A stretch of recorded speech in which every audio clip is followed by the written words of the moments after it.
சென்னை வியாசர்பாடி பகுதிக்கு பக்கத்தில் இருக்கிற கொடுங்கையூருங்கிற ஒரு பகுதிங்க. இந்த பகுதியில் நைட்டு ஒரு 8-8:30 மணி இருக்குங்க. சரத்குமாருங்கிற ஒரு பிரதர் அவரோட ஃப்ரெண்டு கூட அவரோட ஃப்ரெண்டுக்கு கல்யாணங்கிற பட்சத்தில், அதாவது இவரோட கல்யாணத்துக்கு அவர் தான் கூடயே இருந்து எல்லாமே பண்ணி கொடுத்துருக்கிறாருன்னு வச்சுக்கோங்களேன்.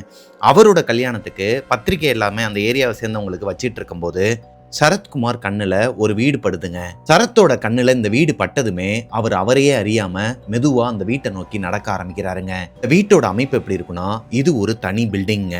இந்த பில்டிங்ல வெளியே கோட்டை சவர் மாதிரி ஒரு கேட் இருக்கும். இந்த கேட்டை ஓபன் பண்ணா கார்லாம் போகாது, பைக் மட்டும் உள்ள போற அளவுக்கு ஒரு கேட்டுங்க.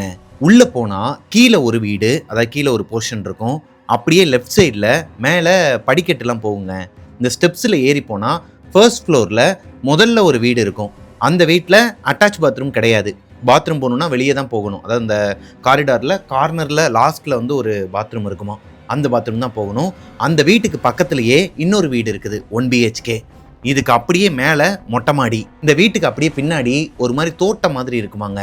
ஒரு தென்னை மரம், வாழை மரம், அப்புறம் ஒரு பெரிய கிணறும் இருக்குமாங்க. இந்த வீட்டை பார்த்ததுமே இவருக்கு கை கால்லாம் ஒரு மாதிரி உதட்டம் கொடுக்க ஆரம்பிக்குது. இந்த வீட்டில் யாருமே இல்லை. வெளியே ஒரு மாதிரி பாலடைஞ்ச பங்களா மாதிரி தான் இருக்கு. மெயின்டெனன்ஸே இல்லாமல் அங்கே இருக்கிற அந்த செடி கொடி எல்லாம் வளர்ந்து ஒரு மாதிரி இருக்குதுங்க அந்த வீடை பார்க்கறதுக்கே நைட் நேரத்தில். இப்போ உள்ளுக்குள்ள லைட்டும் எரியல. வெளியே இருக்கிற அந்த ஸ்ட்ரீட் லைட் வெளிச்சத்துல, நிலாவோட வெளிச்சத்துலயும் அந்த வீட்டோட மொட்டை மாடியில 2 கருப்பு உருவம் நின்றுட்டு இருக்கத சரத் பாக்குறாருங்க. இந்த 2 உருவமே சரத்தை உள்ள வான்னு சொல்லிட்டு கூப்பிடுது. போகலான்னு சொல்லிட்டு ஒரு ஸ்டெப் எடுத்து வைக்க போகும்போது சரத்தோட ஃப்ரெண்டு அவரை பிடிச்சிடுறாருங்க. என்னாச்சுடா, ஏன்டா இங்க நிக்கிற, நம்ம போக வேண்டிய வீடு அது மச்சான், நான் பத்திரிக்கை வச்சிட்டேன்டா, வாடா கிளம்பலான்னு சொல்லும்போது சரத் கண்ணு ஒரு மாதிரி கலங்க ஆரம்பிக்குதுங்க. என்னாச்சு ஏதாச்சுன்னு சொல்லிட்டு அவரோட ஃப்ரெண்டுக்கு பயம் வருது. ஏன்னா சரத் இந்த அளவுக்கு பயந்து அவரோட ஃப்ரெண்டு பார்த்ததே கிடையாது. அப்படி இருக்கும் பட்சத்துல இந்த வீடாடா அப்படின்னு சொல்லிட்டு சரத்தோட ஃப்ரெண்ட் அவர்கிட்ட கேட்குறாரு. ஆமான்னு சொல்லிட்டு அவர் தலையாட்டினதுமே அவரோட ஃப்ரெண்டுக்கும் ஒரு மாதிரி கை கால்லாம் ஷிவரிங் ஆக ஆரம்பிக்குதுங்க. உடனே சரத்தை கூப்பிட்டுக்கிட்டு அந்த இடத்த விட்டு கிளம்பி போயிடுறாங்க. சரத் வீட்டுக்கு வந்ததுக்கு அப்புறமா அவங்களோட ஒய்ஃப் கிட்ட நடந்த விஷயத்த சொல்றாரு.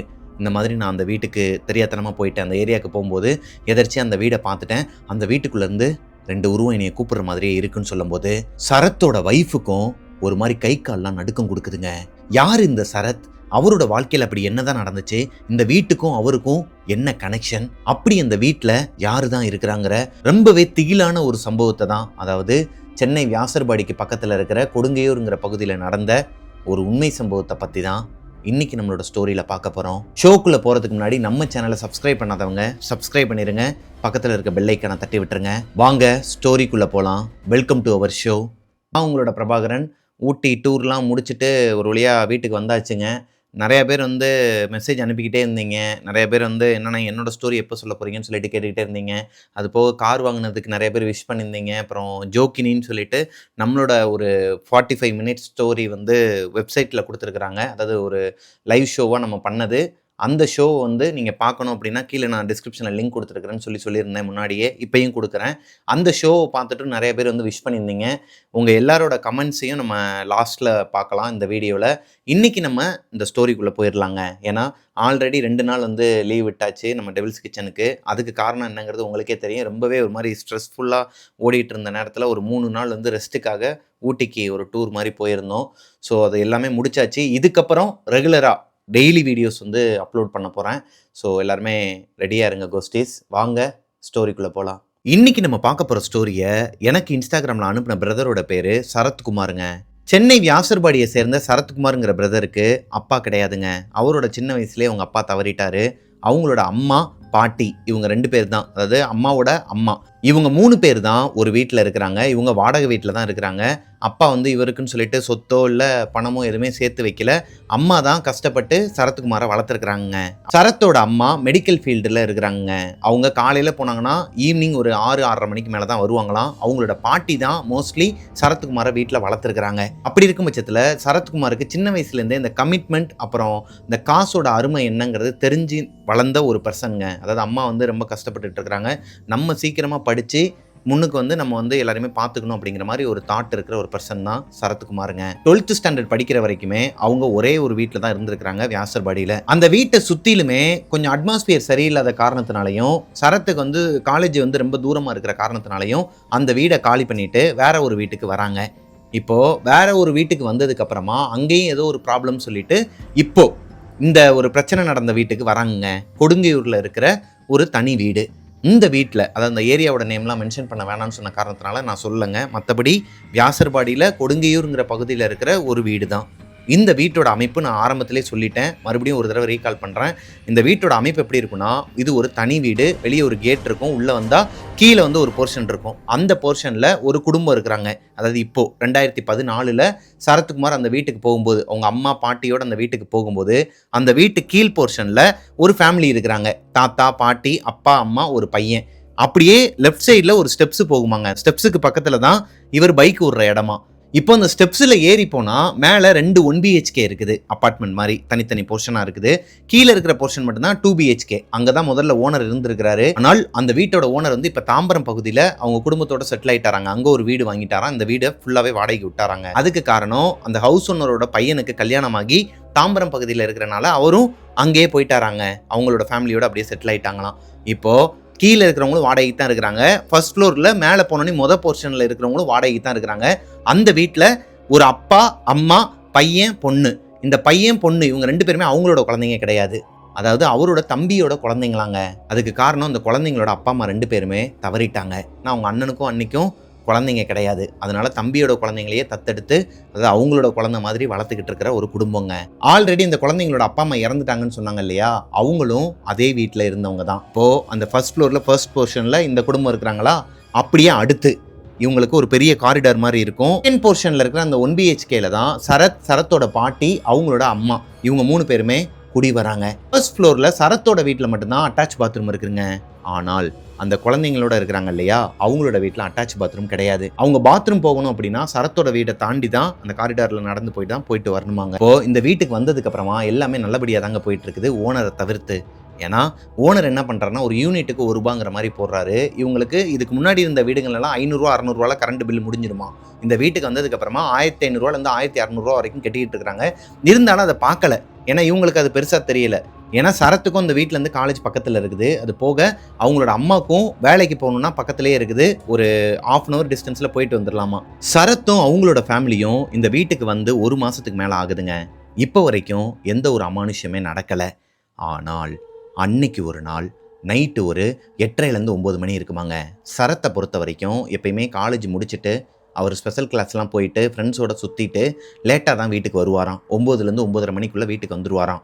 அன்னைக்கு ஒரு நாள் அப்படி தான் சரத் அவரோட வீட்டுக்கு வரும்போது இடி மின்னலோட பயங்கரமாக மழை பெய்ய போகிற அந்த ஸ்டேஜில் இவருக்கே வானத்தை பார்க்கும்போது ஒரு பயம் வருதுங்க. அந்த நேரத்தில் தான் சரத் ஒரு விஷயத்தை கவனிக்கிறாரு. அவர் கழுத்தில் எப்பயுமே ஒரு ருத்ராட்சை போட்டிருப்பாராங்க.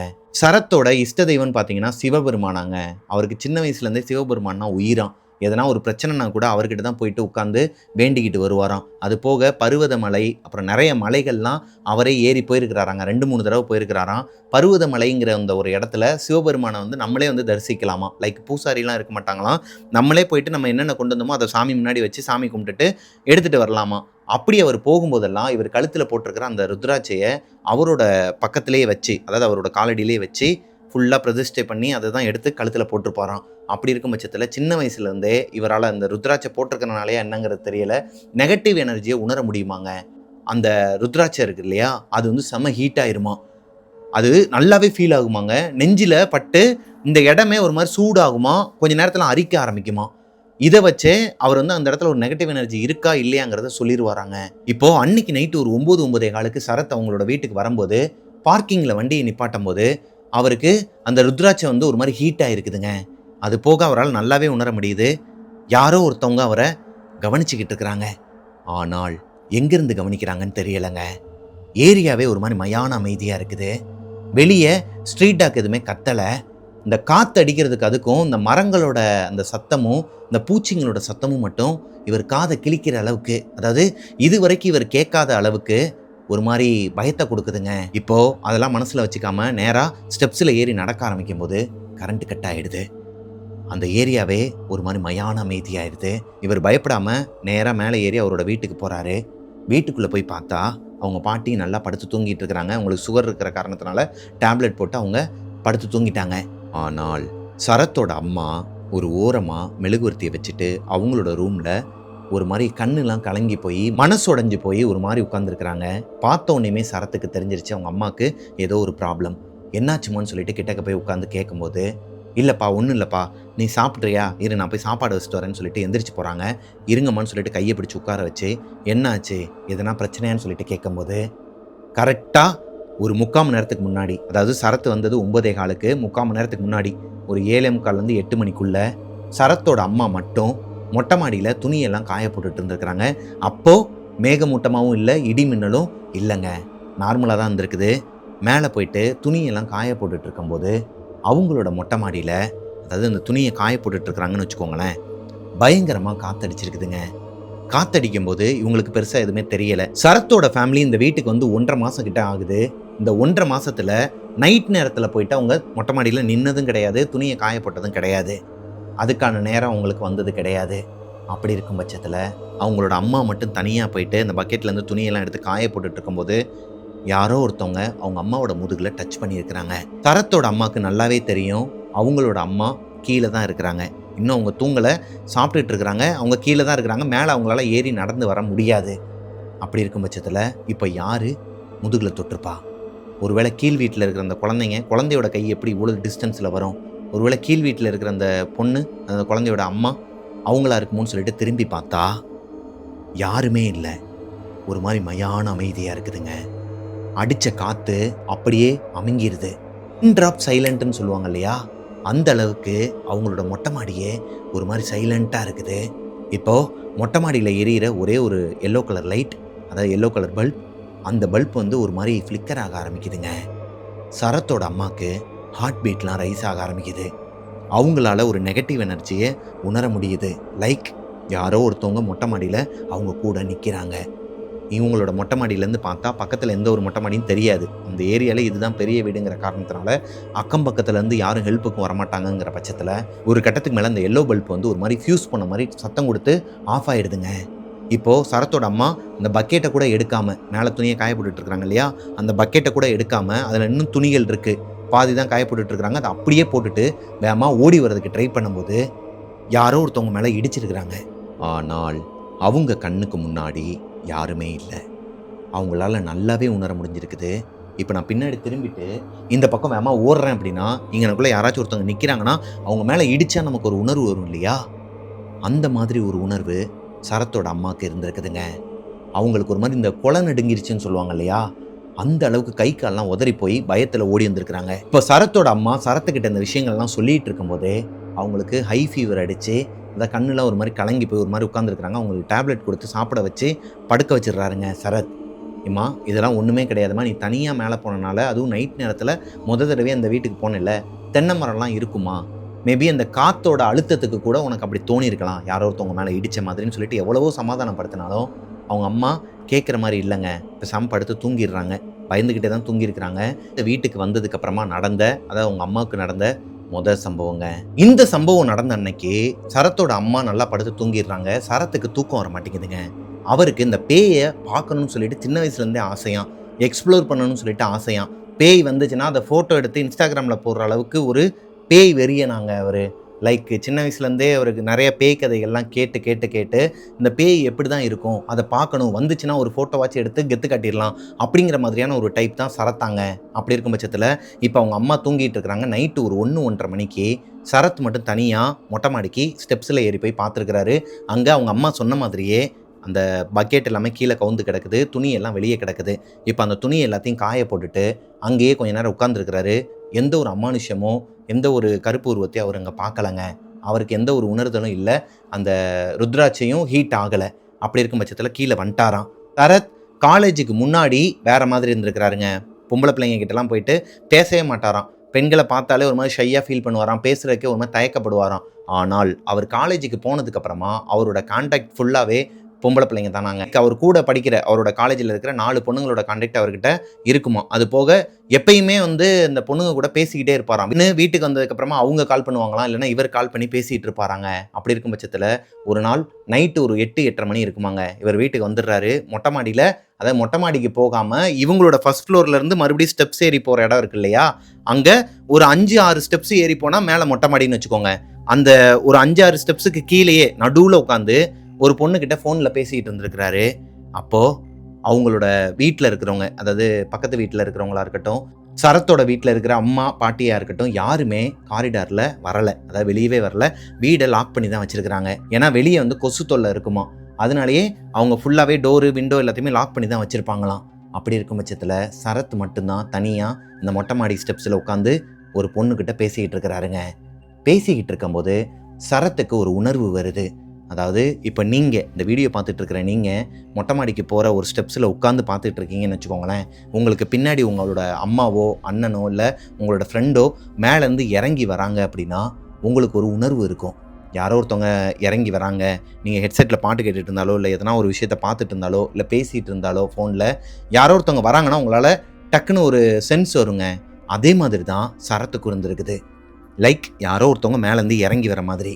டக்குன்னு எந்திரிச்சிட்டு திரும்பி பார்த்துருக்கிறாரு. சைடில் பார்த்தா யாருமே இல்லை. இவருக்கு ஒரு மாதிரி எதுவுமே தோணலைங்க. அந்த பொண்ணு கூட மறுபடியும் பேச ஆரம்பிச்சிட்டாரு. பேசிகிட்டு இருக்கும்போது மறுபடியும் அந்த உணர்வு, யாரோ ஒருத்தவங்க மேலேருந்து இறங்கி வர மாதிரி அந்த காற்றே அடிக்குது. லைக் இப்போ ஒரு குறுகுன இடத்துல ஸ்டெப்ஸில் உட்காந்துருக்கும்போது யாராச்சும் ஒருத்தவங்க நம்மளை கிராஸ் பண்ணும்போதே உங்களால் நல்லாவே ஃபீல் பண்ண முடியும். ஒரு காற்று அடிக்குங்க. இந்த ஏர் வந்து நம்ம முடியே கூட ஆடும். அந்த அளவுக்கு கொஞ்சம் காற்று வரும் யாராச்சும் ஒருத்தவங்க பக்கத்தில் நடந்து போனாங்கன்னா வேமா. அதே மாதிரி இவரோட முதுகில் ஒரு மாதிரி குளிருது. லைக் லைட்டாக காற்றடிக்குது. அப்படின்னா யாரோ ஒருத்தவங்க பின்னாடி வந்து உட்கார்ந்துருக்குறாங்கன்னு அர்த்தம். பின்னாடி வந்து உட்காரும் போதும் அந்த ஏர் வந்து லைட்டாக நம்ம முதுகு மேலேயும் முடி மேலேயும் அடிக்கும் இல்லையா, அந்த மாதிரி ஒரு உணர்வில் சரத்து பின்னாடி திரும்பி பார்க்குறாரு. மறுபடியும் அங்கே யாருமே இல்லை. ஆனால் இந்த முறை அவரோட அந்த ருத்ராட்சம் ஒரு மாதிரி செம்ம ஹீட் ஆகுதுங்க. செம்மையாக ஹீட் ஆகிருக்குது. இது நாள் வரைக்கும் அவருக்கு ஆகாத அளவுக்கு ஒரு மாதிரி ஹீட் ஆகிருக்குது. நெஞ்சிலாம் ஒரு மாதிரி எரிய ஆரம்பிச்சிருக்குதுங்க. அரிக்கவும் ஆரம்பிச்சிருக்குது. இப்போ அந்த பொண்ணுக்கிட்ட நான் கீழே போகிறேன், நான் அப்புறமா கூப்பிட்றேன், இல்லை காலேஜிலேருந்து பேசணும்னு சொல்லிட்டு ஃபோனை கட் பண்ணிவிட்டு சரத் எந்திரிச்சு பின்னாடி பார்க்குறாரு. யாருமே இல்லைங்க. என்னடா இதுன்னு சொல்லிட்டு சரி யாராக இருந்தாலும் பார்த்துக்கலாம்னு சொல்லிட்டு தான் உட்காந்துருக்கிறாரு. அதே இடத்துல உட்காந்துருக்கும் போது அடுத்து ஒரு 2 நிமிஷம் போகுது. அவரோட முதுகில் இப்போ எனக்கு பின்னாடி யாராச்சும் ஒருத்தவங்க உட்காந்துருக்குறாங்க ஸ்டெப்ஸில் அப்படின்னா அவங்களோட அந்த முட்டி இருக்கு இல்லையா, முட்டி வந்து நம்மளோட முதுகில் இடித்தா நம்மளால் உணர முடியும். டிட்டோ யாரோ ஒருத்தவங்க பின்னாடி உட்காந்துருக்குறாங்க, அவங்களோட 2 முட்டியும் இவரோட முதுகில் வந்து இடிச்சிருக்குதுங்க. எனக்கு இப்போ கூட ஒரு மாதிரி புல்லரிக்குதுங்க உடம்பே. இந்த கதையை சொல்லும் போது அவருமே அவரோட ஃபோட்டோலாம் கையில் வந்து உடம்பே ஒரு மாதிரி புல்லரிக்குதுன்னு சொல்லிட்டு ஃபோட்டோலாம் எடுத்து அனுப்பியிருந்தார். எப்படிங்க இருக்கும்? பேயை பார்க்கணுன்ட்டு இருந்த ஒரு மனுஷனுக்கு ஒரு மாதிரி அள்ளு விட்டுருக்குதுங்க. ஃபர்ஸ்ட் 2 தடவை வேகமா திரும்பி பார்த்தார் இல்லையா, இந்த தடவை திரும்பி பார்க்கறதுக்கே சரத்துக்கு ஒரு பயம் வருது. அவர் அறியாமலே ஹார்ட் பீட்லாம் ரைஸ் ஆகி முகமெல்லாம் ஒரு மாதிரி வேர்த்து கொட்டி பின்னாடி மெதுவாக திரும்பி பார்க்குறாரு. யாருமே இல்லை. வேணாம், இதுக்கு மேலே இங்கே இருக்க வேணாம்னு சொல்லிட்டு அவருக்கே ஒரு தாட்டு வருதுங்க. அந்த மாதிரி ஒரு தாட் வந்துச்சுன்னா அவர் வந்து அந்த இடத்துல இருக்கவே மாட்டாராம், டக்குன்னு எந்திரிச்சு போயிடுவாராம். அப்போது அவர் பயந்துட்டார். எந்திரிச்சு நேராக அவரோட வீட்டுக்குள்ளே போயிட்டாராங்க. நைட்டு சாப்பிட கூட இல்லை. அவங்க அம்மா சாப்பாடு வச்சுருக்காங்க. இல்லைம்மா வேணாம்மா, நான் ஈவினிங்கே சாப்பிட்டு தான் வந்தேன் வெளியே ஃப்ரெண்ட்ஸோடன்னு சொல்லிட்டு படுத்து தூங்கவே இல்லை. அன்றைக்கி நைட்டு முழுக்க முடிச்சு தான் இருக்கிறாரு. அப்போ அம்மா சொன்னது உண்மைதான், இந்த வீட்டில் ஏதோ ஒன்று இருக்குது, இதை எப்படி கண்டுபிடிக்கிறதுன்னு சொல்லிட்டு அவருக்கு தெரியலை. எங்கள் அம்மா கிட்ட தனக்கு நடந்தது சொன்னால் அவங்க இன்னும் பயந்துருவாங்களோங்கிற பட்சத்தில் அம்மா கிட்டையும் சொல்லாமல் பாட்டிக்கிட்டையும் சொல்லாமல் மறைச்சிடுறாருங்க. சரத்தோட வீட்டு மொட்டை மாடிக்கு பக்கத்துலேயே மாங்காய் மரம் இருக்குமாங்க. இந்த மாங்காய் மரத்தில் மாங்காய்லாம் தொங்கிட்டு இருக்குமா, கொஞ்சம் எக்கி தான் பிடிச்சி பறிக்கிற மாதிரி இருக்குமாங்க. அன்னைக்கு சண்டே, இவருக்கு காலேஜ் கிடையாது. மேலே மொட்டை மாடியில் இவர் மட்டும்தான் நின்றுட்டு இருக்கிறாரு. அந்த மரம் எங்கே இருக்குன்னு பார்த்தீங்கன்னா இந்த ஸ்டெப்ஸ் ஏறி வர இடம் இருக்கு இல்லையா, அங்கனக்குள்ள தான் இருக்குமா. இப்போது மெதுவாக ஒரு கையை மட்டும் உள்ளே வச்சுக்கிட்டு உடம்பையும் உள்ளே வச்சுக்கிட்டு ஒரு கையை மட்டும் வெளியே எக்கி பறிச்சிட்டு இருக்கும்போது சரத்துக்கு நல்லாவே ஃபீல் ஆகிருக்குதுங்க. யாரோ ஒருத்தவங்க இந்த ஷோல்டரில் 2 கையை வச்சு தள்ளி விட்டுருக்குறாங்க. ஆனால் அந்த இடத்துல சரத்து மட்டும்தான் இருக்கிறாரு. மொட்டை மாடியில் யாருமே இல்லை. அவருக்கு நல்லாவே தெரியும் அந்த குழந்தைங்க கூட இல்லை. அப்படி இருக்கும் பட்சத்தில் யாரோ ஒருத்தவங்க தள்ளி விட்டு அந்த ஸ்டெப்ஸில் உருண்டு வந்து கீழே விழுந்து ஃபர்ஸ்ட் ஃப்ளோருக்கு வர வரைக்கும், அதாவது மேலேருந்து ஒரு லேயர் ஃபர்ஸ்ட் ஃப்ளோர் வரைக்கும் வரும் இல்லையா, அதில் உருண்டு வந்து கீழே விழுந்து கை கால்லாம் சரைச்சி ஒரு மாதிரி ரத்தம் வர ஆரம்பிச்சிருக்குதுங்க. அவங்க அம்மாவும் பாட்டி என்னமோ எதுவும் சொல்லிட்டு ஓடி வந்திருக்கிறாங்க. பக்கத்து வீட்டுக்காரங்களும் ஓடி வந்திருக்கிறாங்க. அவர் நான் எதர்ச்சியாக அந்த மாங்காயை பறிக்கிறேன்னு சொல்லிட்டு கீழே விழுந்துட்டேன்னு சொல்லிட்டு பொய் சொல்லியிருக்கிறாரு. என்ன நடந்துச்சுங்கிறத யாருக்கிட்டையும் சொல்லலை, மறைச்சிட்டாரு. இந்த காயம் ஆடுறதுக்கே 7 நாள்லேருந்து 8 நாள் எடுத்துக்கிச்சாங்க. கேடிவியில் வந்துட்டு வெள்ளிக்கிழமை ஆனால் ஒன்று ஹாரர் மூவி போடுவாங்க, இல்லைனா காட் மூவி போடுவாங்க. ஒன்று சாமி படம் போடுவாங்க, இல்லைனா பேய் படம் போடுவாங்க. அப்படி தான் அன்னைக்கு ஒரு நாள் நைட்டு வெள்ளிக்கிழமை ஒரு 9லேருந்து 9:30 மணி இருக்குமாங்க, சாமி படம் போட்டிருக்கிறாங்க. கண்ணாத்தாள்னு சொல்லிட்டு ஒரு சாமி படம் போட்டிருக்கிறாங்க. எப்பயுமே சரத்தோட பாட்டியும் சரத்தும் இந்த வெள்ளிக்கிழமை மட்டும் நைட்டை மிஸ் பண்ணவே மாட்டாங்களாம். ஒன்றா உட்காந்து தான் டிவியில் படம் பார்ப்பாங்களாம். அப்படி தான் அன்றைக்கி நைட்டு சரத்தும் அவங்களோட பாட்டியும் கண்ணாத்தாள் மூவியை போட்டு சவுண்ட் அதிகமாக வச்சு பார்த்துட்டு இருக்கும்போது சரத்தோட அம்மா உள்ள பெட்ரூம்ல காட்டில் படுத்து நல்லா தூங்கிட்டு இருக்கிறாங்க. அவங்களுக்கு கொஞ்சம் உடம்பு முடியலங்கிற பட்சத்தில் இவங்க 2 பேரும் மட்டும் சமைச்சு சாப்பிட்டு டிவியை பார்த்துட்டு இருக்க அந்த நேரத்தில் திடீர்னு அவங்க அம்மா ரூம்ல இருந்து ஒரு மாதிரி கத்துறாங்க. பக்கத்து ஏரியாக்கே கேட்குற அளவுக்கு பயங்கரமா கத்துறாங்க.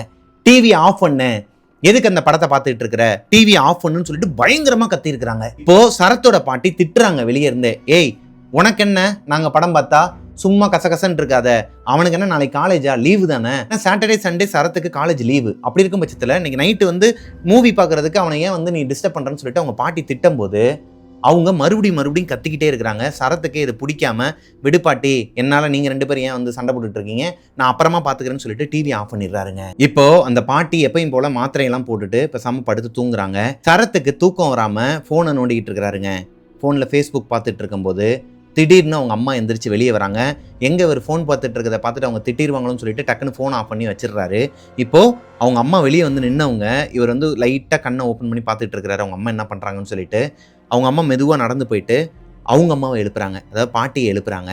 அவங்க பாட்டி முழிக்க முடியாமல் கண்ணை முழிச்சு இவங்களோட பொண்ணை பார்த்ததும், அதாவது சரத்தோட அம்மாவை பார்த்ததும் திட்டுறாங்க.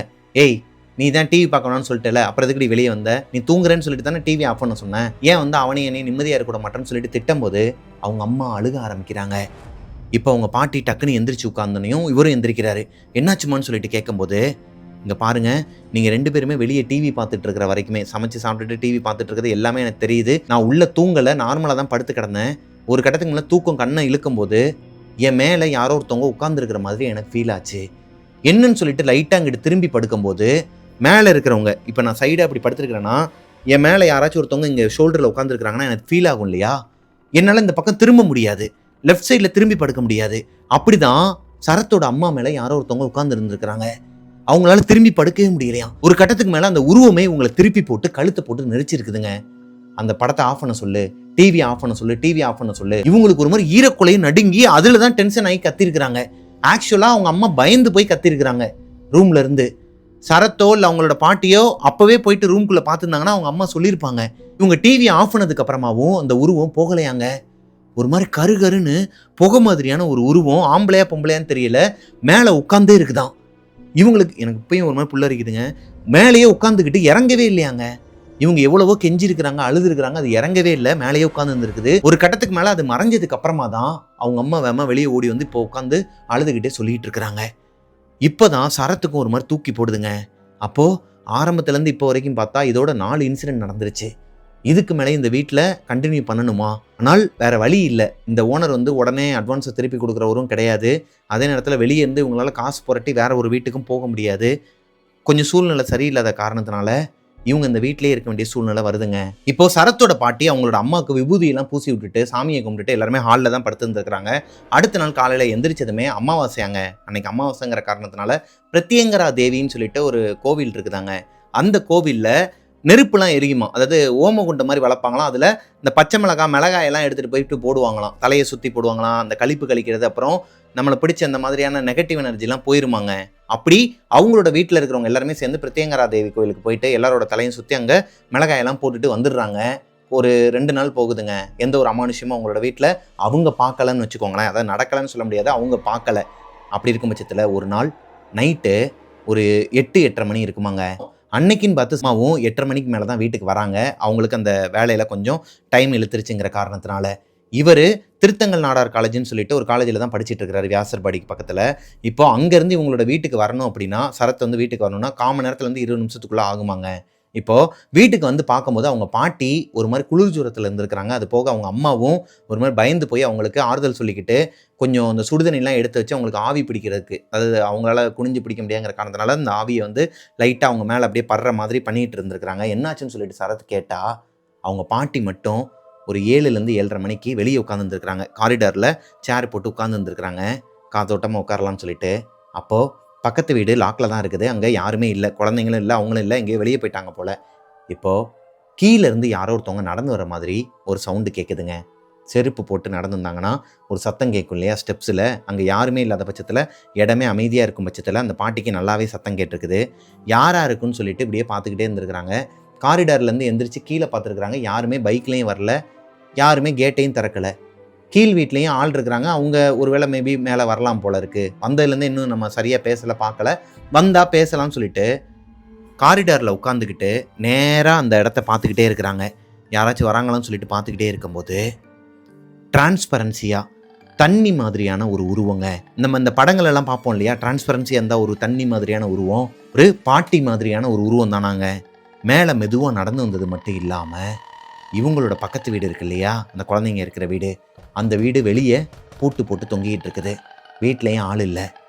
ஆனால் அந்த உருவம் இந்த பாட்டியை பார்த்து சிரிச்சிட்டு அப்படியே டிரான்ஸ்பரன்சியாக உள்ளே போயிருச்சாங்க. அதாவது ஊடுருவி உள்ளே போயிருச்சான் கதவுக்குள்ளே. இந்த பாட்டிக்கு ஒரு மாதிரி கை கால்லாம் உதட்டம் கொடுத்து வெளியே போட்ட அந்த சேரை கூட எடுக்காமல் வேமா வீட்டுக்குள்ளே போயிட்டு கதவை மூடிட்டு சாமியை கும்பிட்டுக்கிட்டு விபூதியெலாம் அடிச்சுக்கிட்டு இவங்க அம்மா, சரத்தோட அம்மா வீட்டுக்கு வந்து கதவை தட்டியே அவங்க திறக்கலை. ரொம்ப நேரத்துக்கு அப்புறமா, ஒரு 1/4 மணி நேரத்துக்கு அப்புறமா தான் திறந்துருக்குறாங்க. இப்போது சரத்துக்கும் அவங்க அம்மாவுக்கும் ஒரு மாதிரி தூக்கி போட்டிருக்குதுங்க இந்த விஷயங்கள்லாம் கேட்கும்போது. இப்போ வந்ததுலேருந்து இப்போ வரைக்கும் ஏகப்பட்ட அமானுஷங்கள் இந்த வீட்டில் நடந்துக்கிட்டே இருக்குங்கிற காரணத்தினாலையும், ரொம்பவே பயமாக இருக்குங்கிற காரணத்தினாலையும் இவங்க ஏரியாவில் இருக்கிற ஒரு பாயாங்க, வியாசர்பாடியில் ஏதோ ஒரு முக்கு தெருவில் இருக்கிற ஒரு பாயின்னு சொன்னாருங்க. அந்த பாய் இந்த மாதிரியான விஷயங்களுக்கெல்லாம் கயிறு கட்டுறது, அப்புறம் இந்த தேங்காய்லாம் கொடுத்து விடுவாராங்க வீட்டில் முன்னாடி கட்டுறதுக்கு நிலையில. அந்த பாயை போயிட்டு நடந்ததெல்லாம் சொல்லி இவங்க பார்க்கும்போது இவங்க அம்மாவுக்கு, பாட்டிக்கு, இவருக்கு 3 பேருக்குமே கயிறெல்லாம் கட்டி விட்டு ஒரு தேங்காயும் கொடுத்து விட்டுருக்கிறாரு. அந்த தேங்காயை ஒரு துணியில் வச்சு கட்டி இவங்களோட நிலவாசலில் கட்ட சொல்லியிருக்கிறாருங்க. அது எல்லாத்தையுமே இவங்க பண்ணியிருக்கிறாங்க.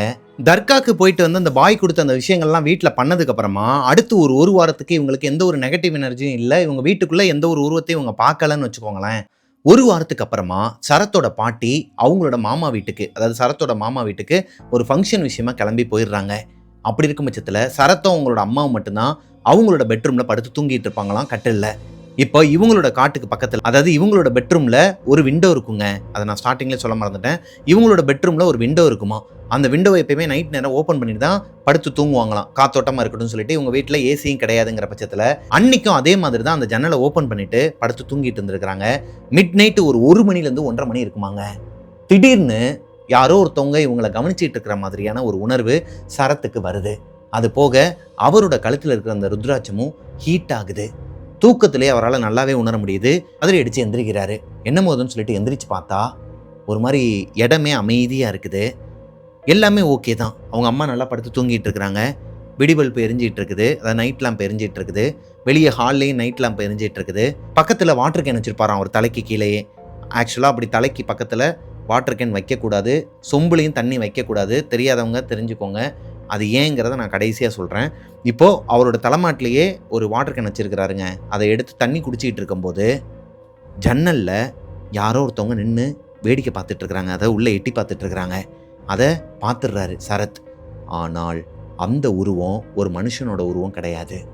ஒரு மாதிரி ஓவல் ஷேப்பில் வெள்ளை கலரில் ஏதோ ஒரு துணி ஆடிட்டு இருக்கிற மாதிரியான ஒரு உருவமாங்க. எந்திரிச்சு மெதுவாக, இவருக்கு பயம் இருந்தாலுமே இவர் வச்ச கண்ணை எடுக்காமல் அதையே பார்த்துக்கிட்டே இருந்திருக்கிறாரு.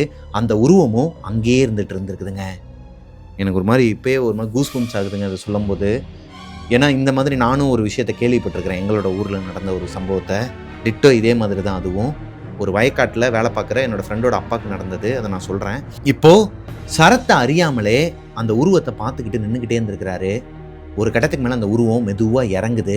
இவர் ஜன்னல் கிட்டக்க போய் பார்க்கும்போது பின்னாடி ஒரு கிணறு இருக்குன்னு சொன்னார் இல்லையா, பெரிய கிணறு. அந்த கிணத்துக்குள்ளே அந்த உருவம் போகுதாங்க.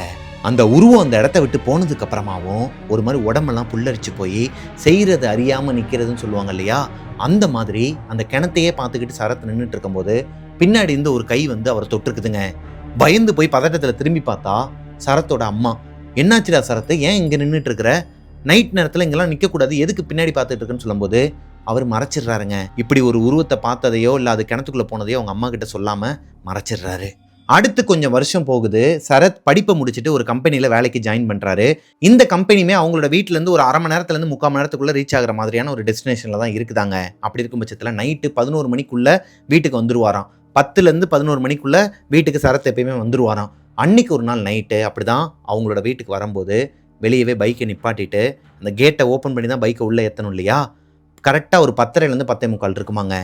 அந்த இடமே ஒரு மாதிரி மயான அமைதியாக இருக்குது. யாருமே மோஸ்ட்லி வெளியவே வரமாட்டாங்க இந்த ஏரியாவில். அது ஏங்கிறது இவருக்கு போனதுலேருந்து இப்போ வரைக்குமே தெரியலைன்னு வச்சுக்கோங்களேன். இப்போ அந்த மெயின் கேட்டு, வெளியே இருக்கிற கேட்டை ஓப்பன் பண்ணால் யாரோ ஒருத்தவங்க அந்த பக்கம் இருந்தாங்கன்னா அவங்க மேலே இடித்து கேட்டு நிற்கும் இல்லையா, அந்த மாதிரி நின்றுக்குதுங்க. என்னடா அதுன்னு சொல்லிட்டு அங்கிட்டு எட்டி பார்த்துருக்கிறாரு. அங்கே யாருமே இல்லை. இப்போ மறுபடியும் அந்த கேட்டை தள்ளுறாரு. அது கொஞ்சம் துருப்பிடிச்ச கேட்டு தானாங்க. மேபி அதனால கூட இந்த கதவு வந்து ஸ்ட்ரக் ஆகி நிற்கலாம் அப்படின்னு சொல்லிட்டு மெதுவாக தள்ளுறாரு. தள்ளி கடைசியாக நிப்பாட்டிட்டு அவரோட பைக்கை எடுத்துகிட்டு உள்ளே வரும்போது அந்த கேட்டு ஆட்டோமேட்டிக்காக லாக் ஆகிருக்குதுங்க. யாராச்சும் ஒருத்தவங்க தள்ளுறாங்கன்னா அவ்வளோ சீக்கிரமாக, அதுவும் அவ்வளோ ஸ்பீடாக மூட முடியாதான். அந்த நேரத்தில் காற்று கூட அடிக்கலைங்க. ஆனால் அந்த கதவு செம்ம ஸ்பீடாக மூடி இருக்குது. இவருக்கு ஒரு மாதிரி தூக்கி போட்டிருக்குதுங்க. மறுபடியும் இறங்கி அந்த கேட்டை போயிட்டு அழுத்துறாரு. யாரோ ஒருத்தவங்க அந்த பக்கம் இவர் அழுத்துற மாதிரி அழுத்துனாங்கன்னா எந்த அளவுக்கு வெயிட் இருக்குமோ அந்த அளவுக்கு வெயிட் இருக்குது. ஏன்னா நார்மலாக அந்த கேட்டை திறக்கும் போது இவரால் உணர முடியும் எந்த அளவுக்கு வெயிட் இருக்கும், எந்த அளவுக்கு புஷ் பண்ணணுங்கிற ஒரு ஐடியா இருக்கும் இல்லையா. இந்த தடவை யாரோ 2 பேர் அந்த பக்கத்துலேருந்து பிடிச்சி தள்ளுற மாதிரியான ஒரு உணர்வு வந்திருக்குது. இவரால் நல்லாவே ஃபீல் பண்ண முடிஞ்சிருக்குது. ஒரு வழியே அந்த கேட்டை ஓப்பன் பண்ணி பைக்கை உள்ளே ஏற்றிட்டு இப்போதான் கீழ் வீட்டில் ஒரு விஷயத்தை கவனிக்கிறாரு. இவர் வீட்டில் தொங்குற அதே அந்த தற்கால கொடுத்த தேங்காய், அது போக நிறைய கயிறு, நிறைய சாமி ஃபோட்டோலாம் கீழே வச்சிருக்கிறாங்க. அந்த நிலக்கதவுல மாட்டி வச்சிருக்கிறாங்க. மந்திரிச்சு வச்ச தகடுலாம் வச்சிருந்துருக்கிறாங்க. அப்போது நமக்கு மட்டும் இந்த வீட்டில் நெகட்டிவ் எனர்ஜி இல்லை, எல்லாருக்குமே தான் இருக்குது. யாருமே காட்டிக்க மாட்டாங்க. அது போக கீழ் வீட்டில் இருக்கிற குழந்தைங்க அன்டைமில் 2 மணி 3 மணிக்கெலாம் பயங்கரமாக கத்தி கத்தி அழுதுகிட்டு இருக்குங்களாங்க. அதுவும் ஏங்கிறது இவருக்கு புரியலை.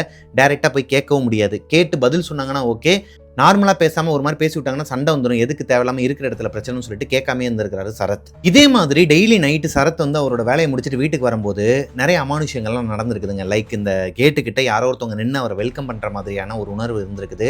இதை சரத் அவங்க அம்மா கிட்ட சொல்கிறாரு. ஒரு கடத்துக்கு மேலே பயந்துட்டு அவங்க அம்மா என்ன சொல்கிறாங்கன்னா, நீ அன்டைமில் வேலை பார்த்துட்டு வீட்டுக்கு வர, நீ கண்ட இடங்களையும் தாண்டி தான் வருவ, அதனால் எதனா காற்று கருப்பு உன் கூடயே வந்திருக்கும், இல்லை காற்று கருப்பு எதனா ஒன்று இங்கே கூட இருக்கலாம் அப்படிங்கிற மாதிரி சொல்லி சொம்பு தண்ணி வெளியே வைப்பாங்களாம். அது போக வாளிலையும் தண்ணி பிடிச்சி வைப்பாங்களாம்.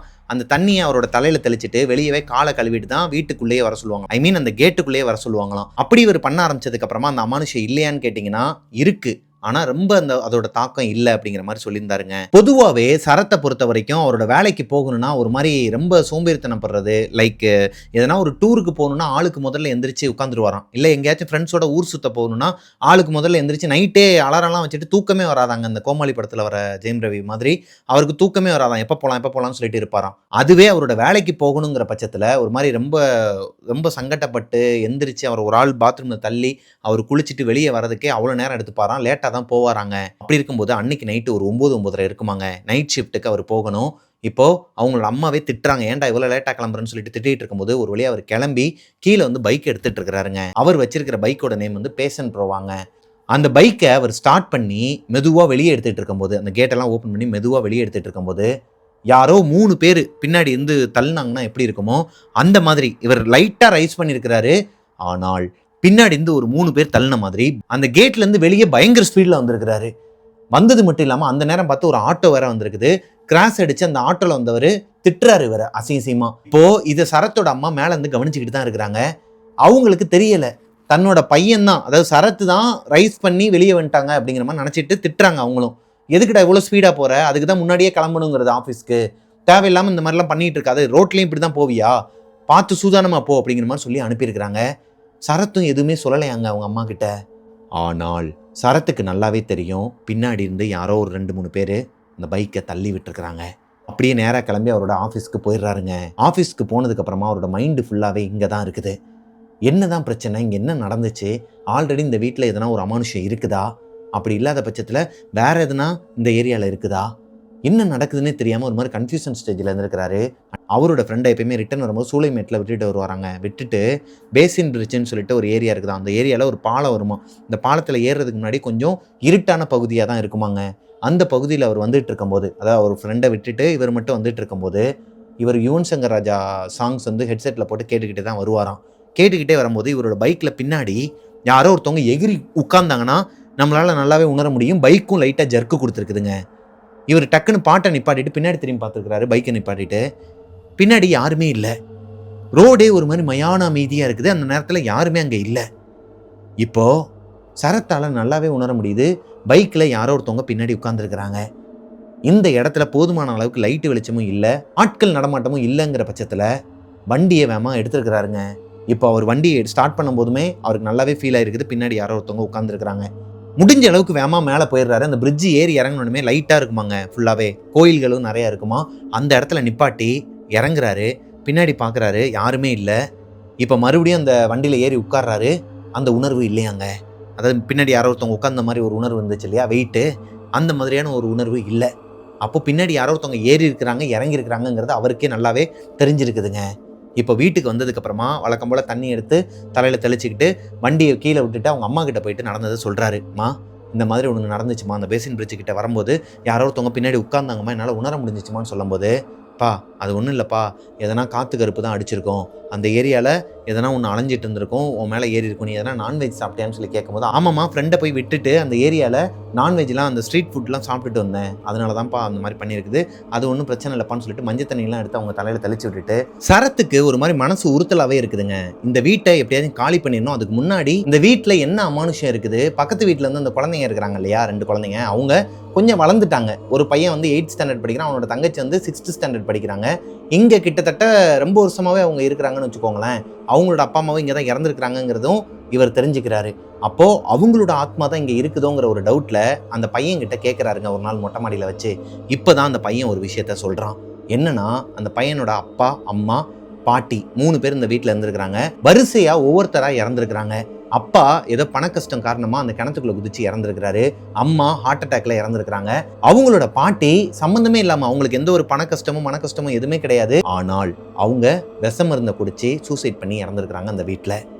இப்போ அவங்களோட பாட்டி, அதாவது சரத்தோட பாட்டி, ஒரு பாட்டியோட உருவத்தை பார்த்தாங்கன்னு சொன்னாங்க இல்லையா ஸ்டார்டிங்ல, ஒரு பாட்டியோட உருவம் அந்த வீட்டுக்குள்ளே போனதா, சிரிச்சிட்டு போனதா சொன்னாங்க இல்லையா, அதுதான் அந்த பசங்களோட பாட்டி, இறந்து போன பாட்டி. அவங்களோட ஆத்மாவும் இங்கே தான் இருக்குது.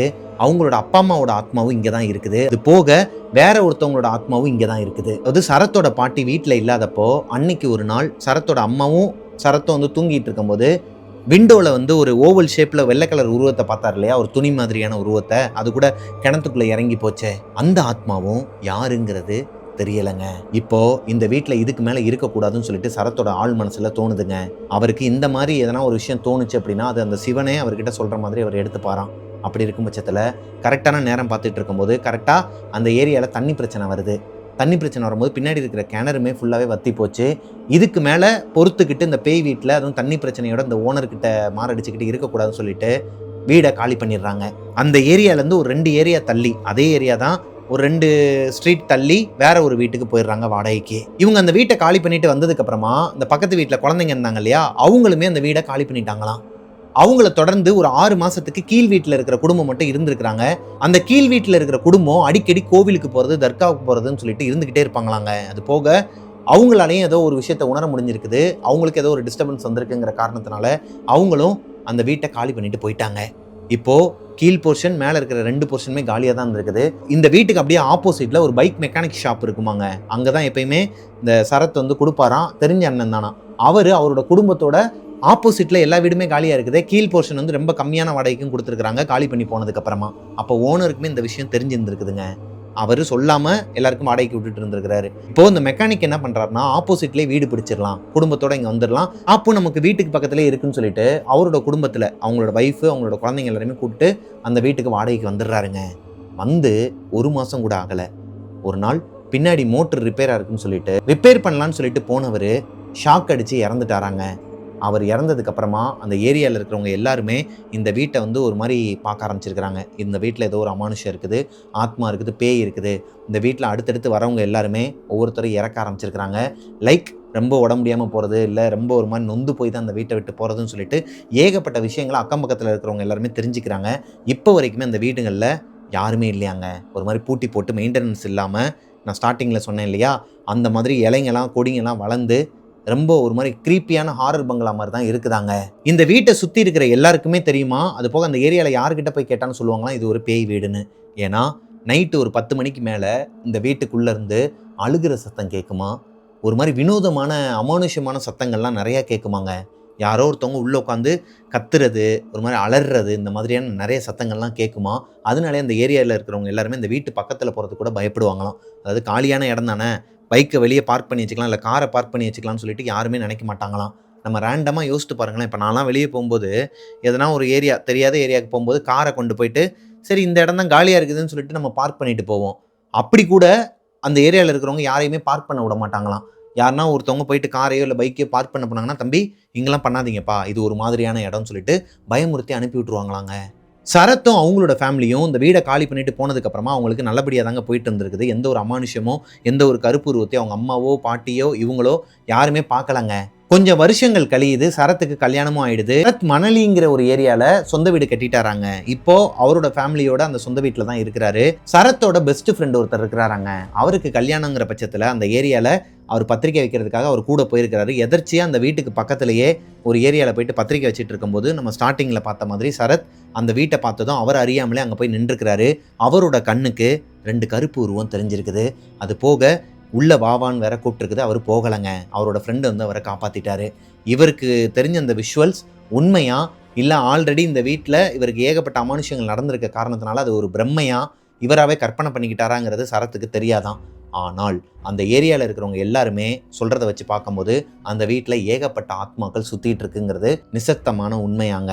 இந்த ஸ்டோரியில் வந்த பெயர்கள் எல்லாமே ஒரிஜினல் பெயர்கள் தாங்க. சரத்குமாருங்கிறது தான் அவரோட ஒரிஜினல் பேர். வியாசர்பாடியில் இருக்கிற இந்த கொடுங்கையூருங்கிற பகுதியில் இருக்கிற கண்ணதாசன் நகருங்கிற ஒரு ஏரியாவுக்கு பக்கத்தில் தான் இது நடந்திருக்குது.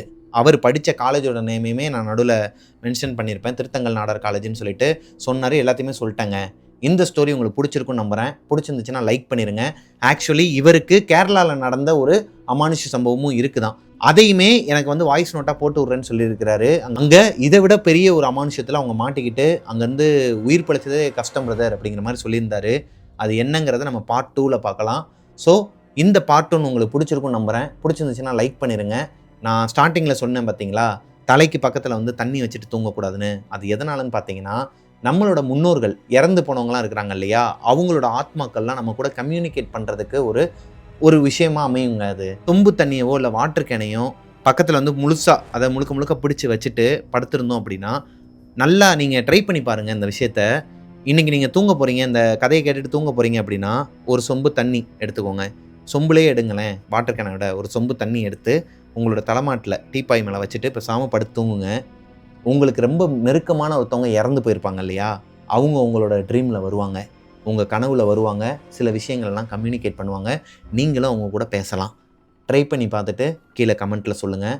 இது எனக்கு ரியலாக நடந்த ஒரு விஷயம். நான் அனலைஸ் பண்ணி கற்றுக்கிட்ட ஒரு விஷயங்க அது. எங்கள் வீட்டில் சொல்லுவாங்க சின்ன வயசில் இந்த மாதிரிலாம் பண்ணால் பேய்ங்கெல்லாம் வரும் கனவுல. அவங்க பேய்ங்கன்னு சொல்கிறது யாருன்னா நம்மளோட முன்னோர்களை. இறந்து போனவங்களாம் வந்து நம்ம கனவுல வந்தால் சின்ன வயசில் வந்து அவங்க முன்னோர்கள்னு சொன்னால் நமக்கு தெரியாது இல்லையா, பயமுறுத்துறதுக்காக பேய்கள்னு சொல்லுவாங்க. நான் ட்ரை பண்ணியிருக்கிறேன். நீங்களும் ட்ரை பண்ணி பார்த்துட்டு உங்களுக்கு நடக்குதா இல்லையாங்கிறத கீழே கமெண்ட்டில் சொல்லுங்கள். அடுத்த வீடியோவில் கமெண்ட் செக்ஷனில் பார்க்கலாம். ஓகேவா? இந்த வீடியோ உங்களுக்கு பிடிச்சிருந்ததுன்னா லைக் பண்ணிடுங்க. உங்களோட வாழ்க்கையில் இதே மாதிரி எதனா ஒரு அமானுஷம் நடந்திருக்குது, அதை என்கிட்ட ஷேர் பண்ணணும்னு நினச்சிங்கன்னா பிரபாகரன் அஃபிஷியல் மிஸ்டர் பிரபாகரன்ங்கிற இன்ஸ்டாகிராம் ஐடிக்கு எனக்கு இன்பாக்ஸ் பண்ணுங்கள். Spotifyல டெவில்ஸ் கிச்சனை ஃபாலோ பண்ணாதவங்க ஃபாலோ பண்ணிடுங்க. அண்ட் மிஸ்டர் பிரபாகரன் யூடியூப் சேனலை சப்ஸ்கிரைப் பண்ணாமல் பார்த்துட்டு இருக்கிறவங்க சப்ஸ்கிரைப் பண்ணிடுங்க. பக்கத்தில் இருக்க பெல் ஐக்கானை தட்டி விட்டுருங்க. நெக்ஸ்ட் ஒரு சூப்பரான உண்மை சம்பவத்தில் உங்களை பார்க்குற வரைக்கும் டாட்டா, பாய் பாய்.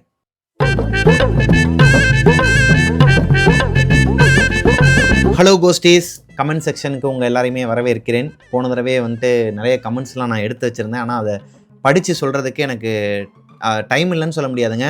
எடுத்த வீடியோவை எடிட் பண்ணி போடுற அளவுக்கு தான் டைமிங் இருந்ததுனால என்னால் கமெண்ட் செக்ஷன் எடுக்க முடியலன்னு வச்சுக்கோங்களேன். இந்த கமெண்ட் செக்ஷனை நிறைய விஷயங்கள் பார்க்க போகிறோம். அதுக்கு முன்னாடி இப்போ நாங்கள் ஊட்டிக்கு போயிருந்தோங்க. ஒரு 3 நாள் வந்து டூருக்கு போயிருந்தோம். அங்கே போன இடத்துல இவ்வளோ பேர் அன்பை கொடுப்பீங்கன்னு எனக்கு சத்தியமாக தெரியாது. ஊட்டியில் இருக்கிற எல்லா கோஸ்டீஸ்க்குமே என்னோட மனமார்ந்த நன்றிகள். தேங்க்யூ ஸோ மச்சுங்க. அங்கே மோடிஸ்ன்னு சொல்லிட்டு ஒரு சாக்லேட் ஃபேக்ட்ரி ஒன்று, சாக்லேட் ஷாப் ஒன்று வச்சுருப்பாங்க, ஃபேமஸான ஒன்று. நீங்கள் நெட்டில் சர்ச் பண்ணாலே தெரியும். அங்கே இருக்கிறவங்களா இருக்கட்டும், அங்கே இருக்கிறவங்களாம் விஜய் டிவியில் பார்த்துருக்குறாங்க. அதுக்கப்புறம் அஞ்சலி பிரபாகரன், இப்போ மிஸ்டர் பிரபாகரன் வரைக்கும் எல்லாத்தையுமே என்னோட அந்த ஸ்டார்டிங்லேருந்து நான் ரொம்ப அடிபட்டு வளர்ந்த ஸ்டேஜ்ன்னு இருக்கு இல்லையா, வசந்த் டிவியில் நான் வந்ததுலேருந்து எல்லாத்தையுமே சொல்கிறாங்க அவங்க அங்கே பார்த்தவங்களாம். அப்போலேருந்தே உங்களை வந்து எனக்கு ரொம்ப பிடிக்கும் அப்படிங்கிற மாதிரி குடும்பமாக வந்து பேசும்போது நமக்கு ரொம்ப சந்தோஷமாக இருந்துச்சு. அவங்க எல்லாருமே சொன்னாங்க, நாங்கள் ரெகுலராக டெவில்ஸ் கிச்சன் பார்ப்போம். அது போக அவங்களோட பசங்கள்லாம் வந்து சென்னையில் வேலை பார்க்குறாங்களாம், ஐடி கம்பெனியில் தான் வேலை பார்க்குறாங்களாம். மோஸ்ட்லி அவங்களோட கம்பெனியில் இருக்கிறவங்க எல்லாருமே ஒரு 50-60 பேர்கிட்ட டெவில்ஸ் கிச்சன் பார்க்குறவங்களாங்க. ஒன்றா உட்காந்து பார்ப்பாங்களாம், தனித்தனியாகவும் ஹெட்செட்டில் கேட்டுக்கிட்டே தான் வேலை பார்ப்பாங்களாம். இதெல்லாம் கேட்கும்போதே எனக்கு ஒரு மாதிரி ரொம்ப சந்தோஷமாக இருந்துச்சுங்க. அது போக கமெண்ட்ஸ்லையுமே நான் நிறைய பார்த்தேன். வாங்க கமெண்ட்டை பார்க்கலாம். ஊட்டியில் இருந்த மக்கள் எல்லாருக்கும், அது போக நாங்கள் ஈவி சார்ஜிங் வெஹிக்கிள் தான் பிஎம்டபிள்யூவில் எடுத்திருக்கோங்கிறனால ஒரு 2-3 இடத்துல வந்து சார்ஜ் போட்டு தான் போனோம் ஊட்டிக்கு போகிற வழியில். அதை பற்றின ஒரு டீட்டெயில் வீடியோ வந்து அஞ்சலி பிரபாகரன் வீலாக்ஸில் அடுத்தடுத்து வருது பாருங்கள். ரொம்பவே மேபி இந்த ஈவி வெஹிக்கிள் எடுக்கணுங்கிறவங்களுக்குலாம் யூஸ்ஃபுல்லான ஒரு வீடியோவாகவும் இருக்குங்க. என்ன பிஎம்டபிள்யூக்கும் இதுக்கும் என்னங்க நீங்கள் பிஎம்டபிள்யூ எடுத்திருக்கீங்க எங்களுக்கு எப்படி அப்படிங்கிற மாதிரிலாம் கிடையாதுங்க. ஈவி வெஹிக்கிள்ங்கிறது எல்லாத்துக்குமே காமன் தான். எத்தனை கிலோ வாட்டுங்கிறத பொறுத்து தான் அதோட கெப்பாசிட்டி அமையும். அதை நீங்கள் வந்து கனெக்ட் பண்ணிக்கலாங்க அதை பார்த்து. ஸோ உங்களுக்கு யூஸ்ஃபுல்லாக இருக்கும்னு நினைக்கிறேன். அஞ்சலி பிரபாகரன் யூடியூப் சேனலை சப்ஸ்கிரைப் பண்ணிடுங்க, பக்கத்தில் இருக்க பெல் ஐக்கானை தட்டி விட்டுருங்க. வாங்க கமெண்ட் செக்ஷனுக்குள்ளே போகலாம். பிரியா செந்தில்குமாருங்கிறவங்க, பிரபாகரன் அண்ணா உங்கள் ஷோ ஜோக்கினி வாஸ் மோஸ்ட் அவைட்டிங் ஒன் இன்னைக்கு தான் பார்த்தேன் அண்ணா. நரேஷன் செம்ம வேறு லெவல். ஒரு ஸ்டோரியை இவ்வளோ என்கேஜிங்காக த்ரில்லிங்காக கொண்டு போகிறது ரொம்ப ரேர். ஸ்டார்ட் பண்ண அப்புறம் கம்ப்ளீட் பண்ணாமல் ஸ்டாப் பண்ண முடியாது. உங்கள் வாய்ஸ் மாடுலேஷன் சஸ்பென்ஸ் பில்டு பண்ணுறவே ஸ்டோரி கன்வே பண்ணுற ஸ்டைல் எல்லாமே கூஸ்பம்ஸ் கொடுக்கும். ஹார்ட் கொடுத்துருக்குறாங்க. நான் உங்கள் கண்டென்ட்டை ரொம்ப என்ஜாய் பண்ணுறேன். ஒரு தங்கச்சியாக சொல்லணும்னா உங்கள் டேலண்ட்டுக்கு பெரிய ரெஸ்பெக்ட் அண்ணா. இன்னும் நிறைய அமேசிங் ஸ்டோரிஸ் கொண்டு வாங்க. ஆல் த வெரி பெஸ்ட் அப்படிங்கிற மாதிரி சொல்லியிருக்கிறாங்க. தேங்க்யூ ஸோ மச் பிரியாம்மா. எவ்வளோ பேர் ஜோக்கினி பார்த்தீங்கிறது தெரியல. ஆனால் இவங்க வந்து ரொம்பவே கரெக்டாக சொல்லியிருக்கிறாங்க. பிகாஸ் ஜோக்கினியுமே என்னோட ஓன் ஸ்டோரி தான். அது வந்து என்னோட யூனிவர்ஸ்ன்னு சொல்லுவாங்க இல்லையா, அதான் அதெல்லாம் சொன்னால் ஓவராக இருக்குங்க. ஒரு படம் கூட எடுக்கல, அதுக்குள்ளே யூனிவர்ஸுங்கிறாங்கிற மாதிரி இருக்கும். அதை சொல்கிறதுக்கு ஒரு வாய்ப்பு வரும் இல்லையா, ஒரு காலம் வரும் இல்லையா, அப்போது நான் சொல்கிறேன். நிறைய கனெக்ஷன் இருக்கக்கூடிய ஒரு விஷயத்த ஒன்று பண்ணிகிட்டு இருக்கிறேன் இல்லையா, அதில் ஒரு பார்ட்டு தான் ஜோக்கினி. நீங்கள் வந்து 75 rupees கொடுத்து நீங்களும் பார்க்கணும்னு நினச்சிங்கன்னா கீழே நான் டிஸ்கிரிப்ஷனில் ஃபஸ்ட்டு லிங்காகவே கொடுக்குறேன். அது போக கமெண்ட்லேயும் ஃபஸ்ட்டு லிங்காக கொடுத்து பின் பண்ணுறேன். அதுக்குள்ளே போனீங்க அப்படின்னா 75 rupees கேட்கும். ஸோ நீங்கள் பே பண்ணி அந்த ஸ்டோரியை பார்த்துக்கலாம். 45 நிமிஷம் ஸ்டோரி இருக்கும். அது போக என்னோட எக்ஸ்க்ளூசிவான ஒரு இன்டர்வியூவும் இருக்குங்க. இந்த கமெண்ட் வந்து பார்த்தோன்னே குபீர்னு அந்த டக்குன்னு ஒரு சிரிப்பு வரும் இல்லையா, அந்த மாதிரி சிரிக்க வச்ச கமெண்ட்டுங்க அது. மாணிக் மாயான்னு சொல்லிட்டு ஒரு பிரதர் போட்டிருக்கிறாரு. ப்ளூப்பர்ஸ் இல்லை, கமெண்ட் பாக்ஸ் இல்லை, நான் கோவமாக இருக்கேன், நான் போகிறேன் அப்படின்னு போயிட்டு நெக்ஸ்ட் வீடியோ வந்தவுடன் வந்துடுறேன் அப்படின்னு சொல்லிட்டு சிரிச்சு போட்டிருந்தாரு. எனக்கு இப்போ 2வது தடவை சொல்லும்போது அந்த அளவுக்கு சிரிப்பு வரலைங்க. ஆனால் முதல் தடவை இதை பார்த்தோன்னே ஒரு மாதிரி குபீர்னு சிரிப்பு வந்துருச்சு. இன்னொருத்தவங்க நிவேதாங்கிறவங்க, அண்ணா I sent my story in insta waiting to hear in your narration. சாரிடாமா நிவேதாமாக்கு மட்டும் இல்லை, நிறைய பேருக்கு சொல்லிக்கிறேன். அடுத்தடுத்து நம்ம என்னால் முடிஞ்ச அளவுக்கு நான் தோண்டி அதாவது அனுப்புனவங்க எல்லாரோட மெசேஜையும் படித்து பார்த்து என்னோட நரேஷனில் நான் அதை வந்து உங்கள்கிட்ட ஒப்படைச்சிக்கிட்டு தான் இருக்கிறேன். எனக்கும் சில ஃபேமிலி கமிட்மெண்ட்ஸ் இருக்குது, நிறைய வேலைகள்லாம் இருக்கிற காரணத்தினால கொஞ்சம் டிலே ஆகுது. ரெகுலர் வீடியோவை என்னால் கொடுக்க முடியல உங்களுக்கு. பட் இன்னையிலேருந்து நான் சொல்கிறேன், அடுத்து 8 நாளைக்கு, அதாவது 10ஆம் தேதி வரைக்குமே உங்களுக்கு ரெகுலர் வீடியோ 7 மணிக்கு கன்ஃபார்ம்ங்க. அதில் நிவேதாமா உங்களோட ஸ்டோரியை நான் கண்டிப்பாக படித்து சொல்கிறேன். ஒரு ரிமைண்டர் மட்டும் போடுங்க. என்னடா எப்போ பார்த்தாலும் ரிமைண்டர் போடுற சொல்கிறான்னு நினைக்காதீங்க. ஏன்னா இப்போ கார் வாங்கினதுக்கும் நிறைய பேர் கங்க்ராச்சுலேஷன் சொல்லிட்டு அவங்க மனசார வாழ்த்துனது அப்படியே இன்பாக்ஸில் மேலே வந்து நிற்கிதுங்க. எனக்கு என்ன பண்ணுறதுனே தெரிலங்க, குழம்பு விட்டாங்க கடைசியில். மிஸ்டர் நிஸு, அப்புறம் நித்தின் உன்னி, அப்புறம் நிறையா பேருங்க, திவ்யா எம் அதுன்னு சொல்லிட்டு ஏகப்பட்ட பேர் என்ன சொல்லியிருக்கிறாங்கன்னா, அண்ணே இன்ட்ரோ மியூசிக் எங்கண்ணே, நாங்கள் வந்து ப்ரோட்டஸ்ட் பண்ணுவோன்னேங்கிற மாதிரியெல்லாம் போட்டு வச்சுருக்கிறாங்க. நிறைய பேர் வந்து திட்டவே ஆரம்பிச்சிட்டாங்க, அண்ணே ஓல்டு இன்ட்ரோ சாங் வந்து வைங்கண்ணே அப்படிங்கிற மாதிரிலாம் அரட்டியே சொல்ல ஆரம்பிச்சிட்டாங்க. அது போக சிலர்லாம் வந்துட்டு டெவில்ஸ் கிச்சன் மியூசிக் எங்கன்னு கேட்க ஆரம்பிச்சிட்டாங்க. ஆக்சுவலாக அது டெவில்ஸ் கிச்சன் மியூசிக் கிடையாதுங்க. அது வந்து ஒரு நோ காப்பிரைட் மியூசிக்கை அதை எடுத்து நம்ம யூஸ் பண்ணிகிட்டு இருக்கிறோம், அவ்வளோதானே தவிர்த்து அது டெவில்ஸ் கிச்சன் மியூசிக் கிடையாது. ஆனால் எல்லாரோட மைண்ட்லையும் எப்படி ஃபிக்ஸ் பண்ணிக்கிட்டீங்க அப்படின்னா, அது வந்து டெவில்ஸ் கிச்சனோட மியூசிக்குங்கிற மாதிரி ஃபிக்ஸ் பண்ணிக்கிட்டு ப்ரோட்டஸ்ட் பண்ண ஆரம்பிச்சிட்டிங்க. அது வந்து எனக்கு நான் மிஸ் பண்ணிட்டேங்க. ஆக்சுவலாக நான் வச்சுருந்தேன், பட் எடிட்டிங்கில் அதாவது அவுட் எடுக்கும்போது நான் ஆல்ரெடி அந்த கமெண்ட்டில் வந்து மென்ஷன் பண்ணியிருப்பேன். போன வீடியோவில் தான் ஊட்டியிலேருந்து நான் எடிட் பண்ணிகிட்டு இருந்தேன்.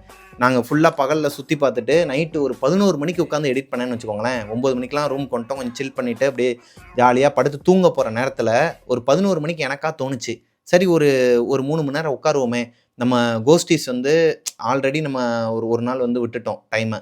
அந்த டேட்டில் போட்டால் தான் நான் ரிட்டன் வர்றதுக்கு 2 நாள் ஆகும். 2 நாள் கேப் விழுந்தாலே நீங்கள் ரொம்ப சங்கடப்படுவீங்கிறது எனக்கு தெரியும். ஏன்னா நாங்கள் தங்கியிருந்த அந்த ஹோட்டலில் இருக்கிறவங்களே நிறையா பேர் வந்து டெவில்ஸ் கிச்சன் பார்க்குறவங்க தான். அப்போ நீங்கள் இங்கே வந்துட்டிங்கன்னா வீடியோ போட மாட்டிங்களா அப்படிங்கிற மாதிரிலாம் கேட்க ஆரம்பிச்சிட்டாங்க. என்ன தான் நீங்கள்லாம் வந்து என் மேலே பாசம் வச்சுருந்தாலும், ரொம்ப இந்த மாதிரி வீடியோக்கு எதிர்பார்த்தாலும், நானும் ஒரு மனுஷன் தானே அப்படிங்கிற மாதிரி தான் அவங்ககிட்ட சொன்னேன். கொஞ்சம் என்ஜாய் பண்ணிவிட்டு அப்புறம் அப்படியே வீடியோ போட்டுடலாம் அப்படின்னு சொல்லும்போது, சரி சும்மா விளையாட்டுக்கு தான் சொன்னேன் பிரதருங்கிற மாதிரி சொல்லிட்டு இருந்தாங்க. ஸோ அங்கே உட்காந்து எடிட் பண்ணி போட்ட காரணத்தினால கொஞ்சம் மிஸ் அண்டர்ஸ்டாண்டிங் ஆகிடுச்சிங்க. அதுவும் நைட்டு 11 மணிக்கு மேலே எடிட்டில் உட்காந்தனால ஹெட்செட்டில் அந்த பனிமூட்டத்தில் அந்த ரூமில் யோசித்து பாருங்கள் எப்படி இருக்குன்ட்டு. தொட்டபெட்டால ஹைலாண்ட் ஹோட்டல் ஊட்டின்னு சொல்லிட்டு நமக்கு ரொம்ப நெருக்கமான ஒரு அண்ணன், அவரோட அந்த ஹோட்டலில் போயிட்டு நம்ம தங்கி அந்த ஒரு அட்மாஸ்பியரில் எப்படி இருக்கும் பாருங்கள். 13 டிகிரியில் நான் எடிட் பண்ணிக்கிட்டே இருக்கும்போது கை கால்லாம் ஒரு மாதிரி உதற ஆரம்பிக்குது. அதோட எடிட் பண்ணி உங்களுக்கு நான் போட்டேன்னு வச்சுக்கோங்களேன், அதனால தான் சின்னதா ஒரு மிஸ்டேக் ஆயிடுச்சு. மன்னிச்சிருங்கங்க. அதிலேயே மென்ஷன் பண்ணி போட்டாலும் அதுக்கு கீழயே வந்து சொல்லிட்டு இருந்தீங்க. இனிமேல் வந்து கரெக்ட்டா போடுங்க அப்படிங்கிற மாரி. ஸோ இதுக்கப்புறம் அந்த மாரி தப்பு நடக்காது. பாப்பா வைப்ஸ்ன்னு சொல்லிட்டு ஒருத்தவங்க, "hi bro, I am Purnima from Madurai. உங்க வீடியோ டே 1ல இருந்து பார்க்குறேன். Super, all the best for your growth. July 9 is my birthday. So உங்க வாய்ஸ்ல ஒரு விஷஸ் ப்ளீஸ்" அப்படின்னு சொல்லி கேட்டிருக்கிறாங்க. அவங்களோட பாப்பா பேர் சொல்லவே இல்லையே! ஜூலை 9த் வந்து பூர்ணிமா அவங்களோட பாப்பாக்கு வந்துட்டு பர்த்டே. ஹேப்பி பர்த்டேடா பாப்பா. அண்டு நெறைய பேரோட கமெண்ட்ட வந்து நான் டெலீட் பண்ணி விட்டுட்டுருக்கிறேங்க. எதுலனா இன்ஸ்டாகிராம்லயும் சரி, இங்க யூடியூப்லயும் சரி, "அண்ணன் வந்து BMW ஹோல்டர் ஆயிட்டார்றா. ஏய் வெறித்தனம்டா, மாசுடா." அப்புறம் என்னமோ இன்னும் 2, 3 பசங்கலாம் ரொம்பவே ஒரு மாரி போட்டிருந்தாங்க. "இப்ப வாங்கடா பார்க்கலாம்." அப்படி இப்படின்லாம் ஏதேதோ போட்டிருந்தாங்க. தம்பிங்களா, அந்த மாரிலாம் ஆடக்கூடாதுப்பா. என்னன்னா, நம்ம வாங்கியிருக்கிறோம். அது வந்து ரொம்ப கஷ்டப்பட்டு வாங்கியிருக்கிறோம். இன்னுமே அதுக்காக உழைக்க போறோம் அப்படிங்கிறது ஒரு பக்கம் இருக்குது. இன்னொன்னு, என்னதான் நம்ம வந்து ஒரு குரோத்துக்கு போனாலும், ஒரு இடத்துக்கு போயிட்டாலுமே, வளர்ந்தாலுமே, அது நீங்களா இருக்கட்டும், நானா இருக்கட்டும். ஏன்னா நான் வளர்ந்தாலும் நீங்க வளர்ந்த மாரி தான் ஃபீல் பண்ணி அந்த மாரிலாம் போடுறீங்கன்னு வச்சுக்கோங்களேன். அதெல்லாம் டெலீட் பண்ணி விட்டேன் நானு.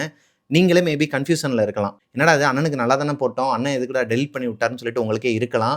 அவங்களுக்கெல்லாம் நான் ஒரே ஒரு விஷயம் சொல்லிக்கிறேன். இந்த இடத்துக்கு நான் வரதுக்கு ரொம்ப கஷ்டப்பட்டுருக்கிறேன். 8 வருஷம் ஆயிருக்குது எனக்கு. இன்னொரு 10 வருஷம் கழிச்சு நான் இத விட பெரிய நிலைமைக்கு போனாலும் ஆடக்கூடாது. நானா இருக்கட்டும், நீங்களா இருக்கட்டும், உங்களோட வாழ்க்கையிலயும் அத ஃபிக்ஸ் பண்ணிக்கோங்க. ஆடக்கூடாது. எதுவுமே வந்து வாழ்க்கையில நிரந்தரமும் கிடையாது. அதாவது வறுமையும் நிரந்தரம் கிடையாது, ரிச்சும் நிரந்தரம் கிடையாது. அதுக்காக நம்ம என்ன அளவுக்கு உழைக்கிறோம், உழைச்சு அந்த விஷயம் நமக்கு கிடைச்சாலும், எந்த அளவுக்கு அதில நம்ம சஸ்டெயின் பண்றோம், எந்த அளவுக்கு நம்ம நம்மளா இருக்கிறோங்கிறது தான் முக்கியம். இத நான் ஒரு அட்வைஸாவே உங்ககிட்டலாம் சொல்லிக்கிறேன். எந்த லெவலுக்கு போனாலும் வாழ்க்கையில, அதாவது என் கூட இருக்கிறவனுங்கலாம் திடீர்னு இந்த பட வாய்ப்பும், சேனல்ல பெரிய ஆள் ஆனதுக்கப்புறமா ஒரு ஆட்டம் ஆடுறானுங்க பாருங்க, அதெல்லாம் வந்து நிரந்தரம் கிடையாதுங்க. நம்ம நம்மளா இருக்கிற வரைக்கும் தான் ஆண்டவன் நமக்கு குடுத்துக்கிட்டே இருப்பான். யாரையுமே பார்த்து பொறாமையும் படாதீங்க. யாரையுமே பார்த்து ரொம்பயும் சந்தோஷமும் படாதீங்க. இத வந்து மனசுல வச்சுக்கோங்க தம்பிங்களா. அதனால தான் உங்களோட கமெண்ட்லாம் டெலீட் பண்ணேனே தவிர்த்து, மத்தபடி வேற ஒண்ணும் இல்ல. தப்பா எடுத்துக்காதீங்க. இத சொல்லணுன்ட்டு இருந்தேன் சொல்லிட்டேன். ஸோ இதோட இந்த கமெண்ட் செக்ஷன் ஓவர் ஆயிடுச்சுங்க. நெக்ஸ்ட் வீடியோல உங்கள மீட் பண்ற வரைக்கும் டாடா, பாய் பாய்.